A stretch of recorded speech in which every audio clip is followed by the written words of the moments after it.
Hello, good morning class. So today we're going to start off with our everyday journal. The journal topic for today is going to be as follows.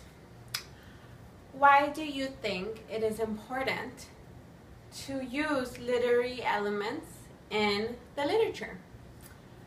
And what is your favorite literary element and why?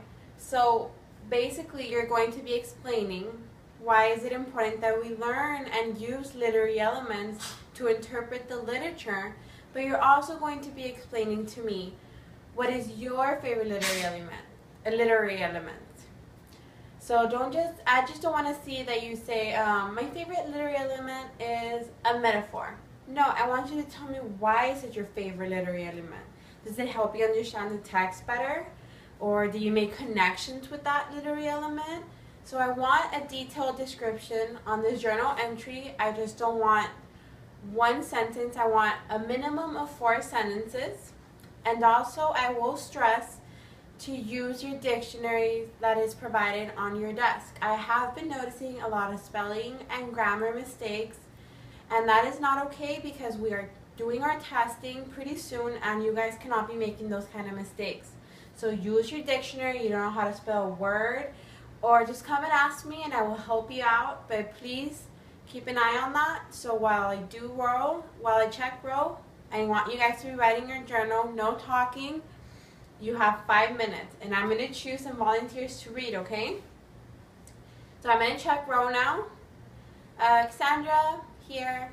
Peter, Jose, Manuela. Okay, so it appears that everyone's here. Now I'm going to have some volunteers read their journal. Cassandra, what is your journal entry for today? So it is important because it helps you understand the literature, correct. Now what is your favorite literary element? Oh, you like similes. Similes are very popular in literature because they just help make connections. They help you understand some aspects of literature, but similes are also very popular in poetry as well, as we've been reading these past couple of weeks. So that's what we're going to be focusing on today. So I'm going to pass out this handout. No talking. Does everyone have a handout? Perfect. Okay, so we're going to look at some characteristics of a poem. Now, can someone tell me what a poem is, what does it consist of? Yes, Peter. A stanza, yes. A poem can have a various amount of stanzas, and the stanza, of course, is the number of lines, right? But there's certain names for stanzas. A stanza with 2 lines is going to be called a couplet. A stanza with 3 lines is going to be called a tercet. A stanza with 4 lines is going to be a quatrain, and a stanza with 5 lines is going to be a cinquain. And it goes on, and sometimes a poem can consist of, it could even be like 60 lines or more.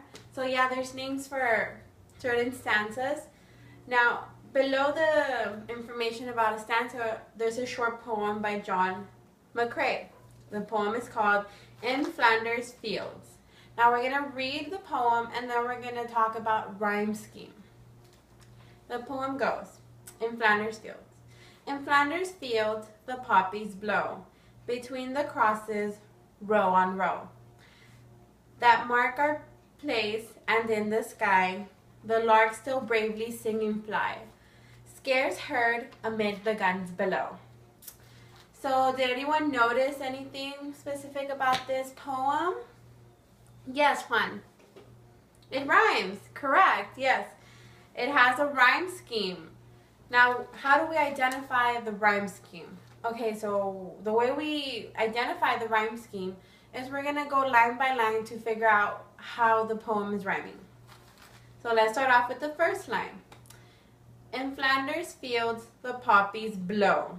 Now, let's underline the last word of line 1, blow. And let's label it A. I want everyone to put a letter A, a capital A, next to the word blow. Did everyone do that? Good job. Now let's go to the second line. Between the crosses, row on row. Now let's look at the last word of line 2. Row. Does row rhyme with blow?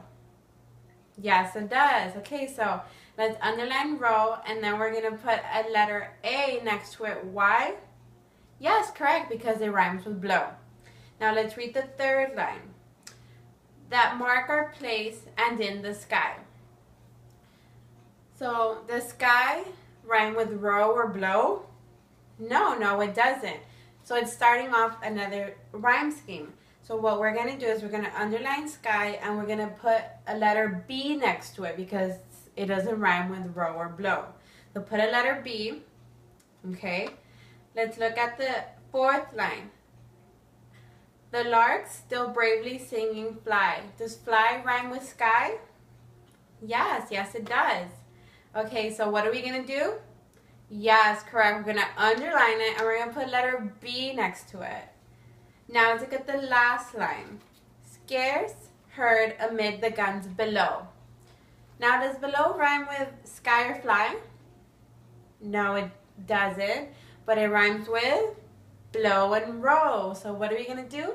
We're going to put letter A. Good job. Okay, so having already labeled everything, can someone tell me the rhyme scheme for this poem?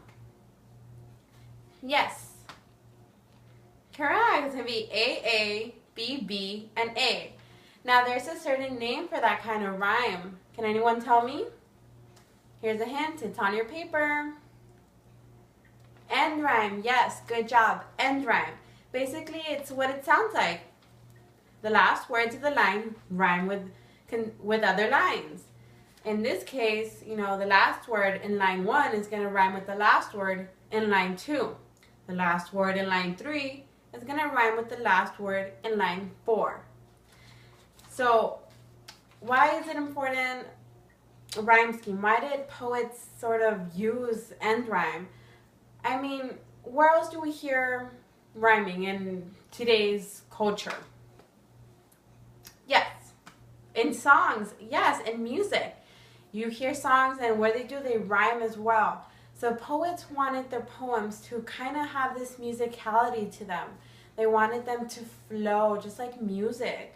If you guys have ever heard, a nice classical song, and it just flows, that's what they wanted their poems basically to sound like. So they created these end rhyme patterns to make their poetry just flow better and sound a whole lot better as well.